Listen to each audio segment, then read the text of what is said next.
నమస్తే. నేను మీ Nagarjuna Pothuganti from Gadtal, Rangareddy district.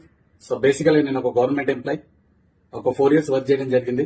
Government job 4 years work చేయడం జరిగింది. పంచాయత్ డిపార్ట్మెంట్ లో పంచాయత్ సెక్రటరీగా. అక్కడ నా సాలరీ వచ్చేసి 28,000.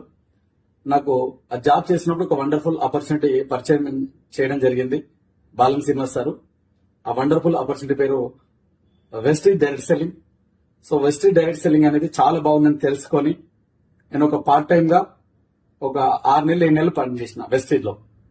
గవర్నమెంట్ జాబ్ ఫుల్ టైం చేసిన. సో పార్ట్ టైం ఒక 6 నెలలు ఒక 7 నెలలు పార్ట్ టైం పనిచేస్తే వెస్టీజ్ ద్వారా నెలకు ఒక 15,000 రూపాయలు వచ్చిన తర్వాత వెస్టీజ్ అనేది మంచి ఫ్యూచర్ ఉంది, భవిష్యత్తు ఉందని తెలుసుకొని వెస్టీజ్ లో మనం కనుక వెళితే మన యొక్క ఫ్యూచర్ కూడా బాగుంటుందని తెలుసుకొని 2022లో నేను నా గవర్నమెంట్ జాబ్ 2022 డిసెంబర్ లో గవర్నమెంట్ జాబ్ టోటల్ వదిలేసిన, గవర్నమెంట్ జాబ్ రిజైన్ చేసిన, గవర్నమెంట్ జాబ్